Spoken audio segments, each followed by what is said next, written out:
4 दिसंबर 1971 रात के ठीक 12:30 हो रहे थे। राजस्थान के थार रेगिस्तान में कड़ाके की ठंड थी और लोंगेवाला पोस्ट पर एक अजीब सी खामोशी छाई थी। मेजर कुलदीप सिंह चांदपुरी अपने बंकर के बाहर खड़े थे, तभी अचानक उन्हें जमीन के नीचे एक कंपन महसूस हुई। उन्होंने अपना कान रेत पर लगाया। वो कंपन किसी भूकंप की नहीं थी, बल्कि किसी भारी चीज के चलने की थी। मेजर ने तुरंत अपनी दूरबीन उठाई और जीरो लाइन की तरफ देखा। रेत के गुबार को चीरते हुए पाकिस्तान की 22वीं कैवलरी के चीनी T-59 टैंकों का एक विशाल रेजिमेंट उनकी तरफ आ रहा था। मेजर चांदपुरी ने रेडियो सेट झपटा और हेडक्वार्टर को मैसेज दिया। सर, सामने कम से कम 40 टैंक है और हजारों की तादाद में दुश्मन इन्फेंट्री हमारी तरफ बढ़ रही है। हमें तुरंत बैकअप चाहिए। हेडक्वार्टर से आवाज आई। मेजर चांदपुरी, हमारे पास एयर सपोर्ट के लिए हंटर जेट्स तो हैं, लेकिन वो रात में उड़ान नहीं भर सकते। तुम्हें सुबह के सूरज का इंतजार करना होगा। तब तक या तो पोस्ट छोड़ दो या अपनी किस्मत पे भरोसा करो। मेजर चांदपुरी ने रेडियो ऑपरेटर की तरफ देखा और गहरी सांस ली। उनके पास सिर्फ 120 जवान थे और सामने 3000 की फौज। लॉजिक कह रहा था कि पीछे हट जाओ, लेकिन अगर वो पीछे हट जाते तो दुश्मन देश के अंदर घुस जाते। अगले कुछ सेकंड्स में मेजर ने अपनी जीप निकाली और पोस्ट के सामने एक कच्ची कटीली बाड़ बिछा दी। ये कोई माइंस नहीं थे, ये सिर्फ एक धोखा था। लेकिन उस रात उसी एक धोखे और 120 जवानों के जिगर ने पाकिस्तान के ब्रेकफास्ट इन जैसलमेर के सपने को शमशान में बदल दिया। यह किस्सा सिर्फ शौर्य का ही नहीं, बल्कि उस ब्लफ यानी झांसे का है जिसने 1971 की जंग का रुख मोड़ दिया। इसको नाम दिया द बैटल ऑफ लोंगेवाला। दिसंबर 1971 भारत और पाकिस्तान के बीच तनाव चरम पर था, लेकिन राजस्थान का यह सेक्टर मिलिट्री नक्शे पर लो प्रायोरिटी माना जा रहा था। भारतीय आला कमान को यकीन था कि पाकिस्तान रेगिस्तान के रास्ते बड़ा हमला करने की बेवकूफी नहीं करेगा। इसीलिए लोंगेवाला की इस सूनी पोस्ट पर तैनात की गई सिर्फ 30 पंजाब रेजिमेंट की अल्फा कंपनी। कमान थी मेजर कुलदीप सिंह चांदपुरी के हाथ में। मेजर चांदपुरी कोई फिल्मी हीरो नहीं, एक मंझे हुए प्रोफेशनल थे। उन्हें और उनके 120 जवानों को यहां सिर्फ एक काम के लिए भेजा गया था, आई एंड ईयर बनना, यानी नजर रखो और रिपोर्ट करो। उनके पास भारी हथियारों के नाम पर सिर्फ 2 jeep mounted M40 recoilless rifles यानी RCL गन्स थीं। रात के करीब 12:30 बज रहे थे। पोस्ट से करीब 5-6 किलोमीटर दूर सीमा के पास सेकंड लेफ्टिनेंट धर्मवीर अपनी एक छोटी सी पेट्रोलिंग टीम के साथ फुट मार्च पर थे। अचानक हवा का रुख बदला और धर्मवीर रुक गए। उन्होंने अपने जवानों को खामोश रहने का इशारा किया। रेगिस्तान की ठंडी हवा में उन्हें 2 चीजें महसूस हुईं। पहली, लोहे के आपस में टकराने की एक बारीक मेटालिक स्क्रीच और दूसरी, डीजल के जलने की तेज गंध। धर्मवीर ने बिना वक्त गवाए रेडियो का बटन दबाया। टाइगर फॉर कंट्रोल, यहाँ कुछ हरकत है। टैंकों की ट्रैक की आवाज आ रही है। काउंटिंग अभी साफ नहीं है। ओवर। लोंगेवाला पोस्ट पर मेजर चांदपुरी ने मैसेज रिसीव किया। वो जानते थे कि अगर टैंक आ रहे हैं तो इसका मतलब है कि ये कोई छोटी घुसपैठ नहीं, बल्कि एक फुल स्केल स्ट्राइक है। उन्होंने तुरंत जैसलमेर स्थित ब्रिगेड हेडक्वार्टर को इन्फॉर्म किया। हेडक्वार्टर का जवाब सीधा और कड़ा था। चांदपुरी, हमारे पास वहां भेजने के लिए ना तो अतिरिक्त जवान है और ना ही टैंक। हमारे पास वायुसेना के हंटर विमान हैं, लेकिन उनके पास नाइट विजन नहीं है। वो सूरज निकलने से पहले उड़ान नहीं भर सकते। तुम्हारे पास 2 रास्ते हैं, या तो सुबह तक अपनी पोजीशन होल्ड करो या फिर पीछे हटकर रामगढ़ आ जाओ। स्ट्रेटेजिक लेवल पर यह एक चेकमेट जैसी स्थिति थी। 120 जवान और 2 पुरानी RCL गन बनाम पाकिस्तान की 22वीं कैवलरी के 45 टैंक। चांदपुरी ने अपने सूबेदारों और जवानों को बुलाया और कहा, सुनो जवानों, दुश्मन की तादाद हमसे 20 गुना ज्यादा है। ये मुमकिन है कि कुछ ही घंटों में ये पोस्ट लाशों से भर जाए। हेडक्वार्टर का ऑर्डर है कि हम टैक्टिकल विड्रॉल कर सकते हैं, यानी हम अभी इसी वक्त ये पोस्ट छोड़कर पीछे रामगढ़ जा सकते हैं। कोई हमें भगोड़ा नहीं कहेगा, क्योंकि ये ऑफिशियल ऑर्डर है। लेकिन एक बात समझ लो, अगर आज हम यहां से पीछे हटे तो कल सुबह पाकिस्तानी टैंक जैसलमेर की सड़कों पर होंगे। मैं यहां से 1 इंच पीछे नहीं हटने वाला। जिसे अपनी जान प्यारी है वो अभी जा सकता है, मैं उसे नहीं रोकूंगा। लेकिन जो यहां रुकेगा वो कल का सूरज तभी देखेगा जब दुश्मन की लाशें इस रेत में बिछ चुकी होंगी। अगर ये पोस्ट ओवररन हो गई और दुश्मन हमारे सर पे आ खड़ा हुआ तो मैं कैदी बनकर उनके सामने घुटने नहीं टेकूंगा। मैंने अपने जूते में ये लोडेड पिस्तौल रखी है, जिसमें ये आखिरी गोली मेरे अपने लिए है। और अगर इस जंग के बीच मेरे कदम पीछे हटे या मैंने तुम्हें पीछे हटने का हुक्म दिया तो तुम्हें मेरी कसम है अपनी राइफल का रुख मेरी तरफ कर देना और मुझे वहीं ढेर कर देना। मेरी लाश इस लकीर के उस पार नहीं जानी चाहिए। अगले कुछ सेकंड्स तक वहां सिर्फ हवा की आवाज थी। किसी ने नारा नहीं लगाया, किसी ने शोर नहीं मचाया। बस एक एक करके उन 120 जवानों ने अपनी राइफल्स की सेफ्टी कैच हटा दी और अपनी अपनी ट्रेंचेस की तरफ मुड़ गए। वो चुप्पी चिल्ला चिल्ला कर कह रही थी कि उस रात लोंगेवाला से कोई पीछे नहीं हटने वाला था। उस रात मेजर चांदपुरी ने सिर्फ एक बटालियन को कमांड नहीं किया था, उन्होंने 120 इंसानों को फौलाद में बदल दिया था। रेत के उन टीलों के पीछे पाकिस्तान की पूरी ब्रिगेड ये सोचकर आगे बढ़ रही थी कि रास्ता साफ है।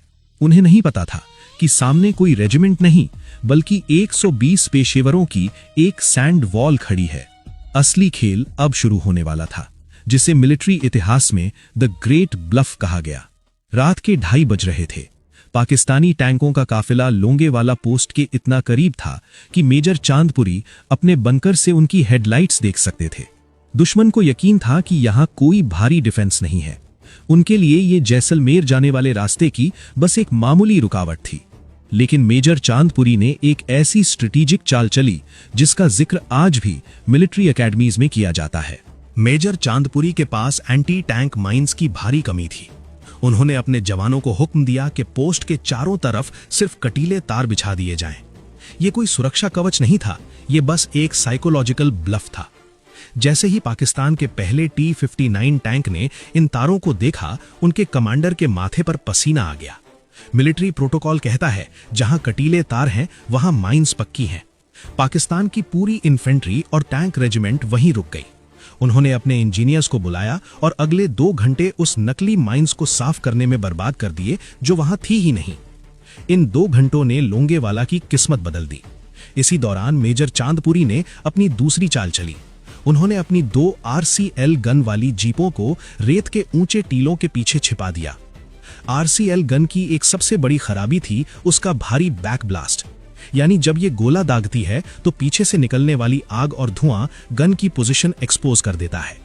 मेजर चांदपुरी का निर्देश साफ था, एक शॉट मारो और तुरंत पोजीशन बदलो।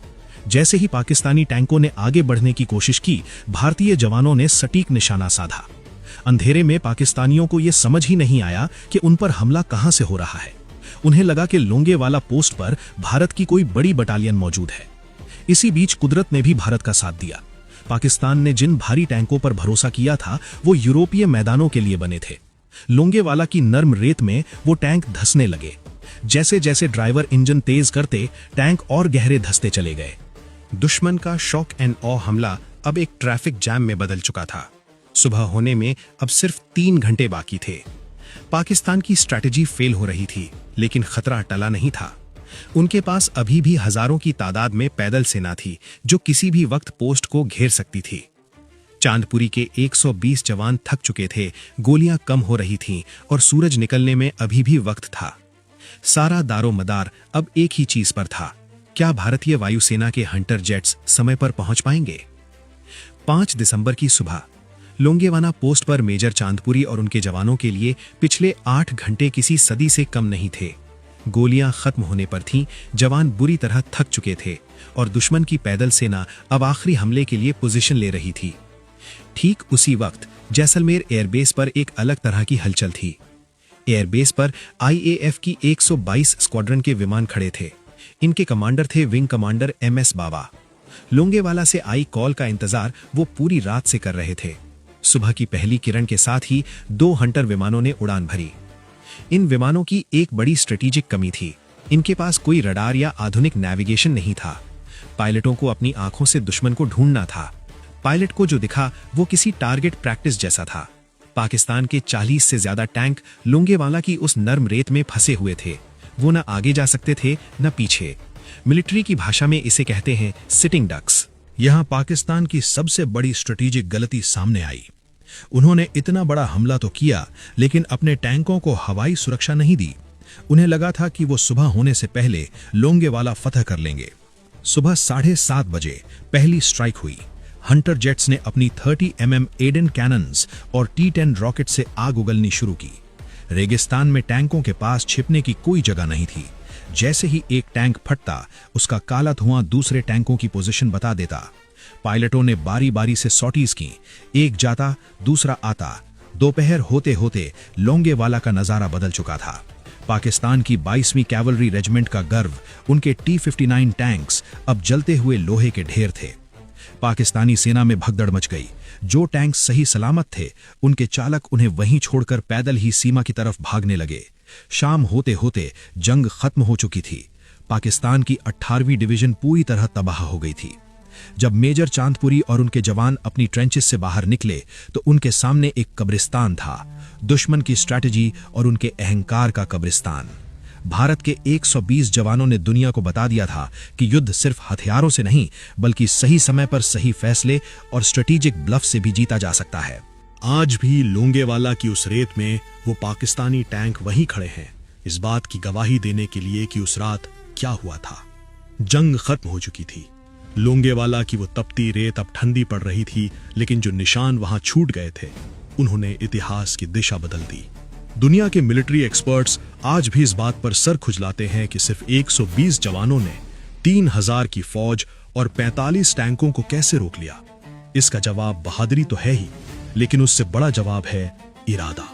लोंगेवाला की ये जीत सिर्फ एक पोस्ट को बचाने की कहानी नहीं थी, ये जैसलमेर को बचाने की कहानी थी, ये जोधपुर को बचाने की कहानी थी। अगर उस रात मेजर चांदपुरी की कंपनी पीछे हट जाती तो पाकिस्तान का ब्रेकफास्ट इन जैसलमेर का सपना सच हो जाता। भारत का पश्चिमी मोर्चा ढह जाता और शायद 1971 की जंग का नतीजा कुछ और ही होता। इस जीत ने पाकिस्तान का वो तुरुप का पत्ता छीन लिया जिसे वो समझौते की मेज पर इस्तेमाल करना चाहता था। लोंगेवाला की हार ने पाकिस्तानी सेना की कमर तोड़ दी।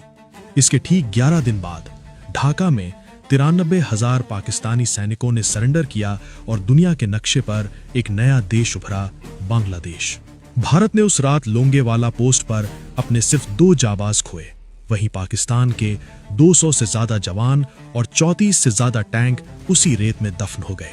आज भी जब आप थार रेगिस्तान की उन खामोश रातों में लोंगेवाला से गुजरेंगे तो आपको रेत के टीलों के पीछे से वो लोहे की रगड़ और इंजनों की गूंज सुनाई देगी। वो टैंक आज भी वहीं खड़े हैं, जंग खाए हुए, बेबस और लाचार। वो टैंक पाकिस्तान की उस सबसे बड़ी भूल की गवाही देते हैं जो उन्होंने 1971 की उस काली रात में की थी। उन्होंने सोचा था कि रास्ता साफ है, उन्हें अंदाजा नहीं था कि भारत की सरहद पर लोहा नहीं, फौलादी जिगर पहरा दे रहे हैं। इसे कहा गया द बैटल ऑफ लोंगेवाला, एक ऐसी जंग जो सिर्फ जीती ही नहीं गई बल्कि रची गई थी।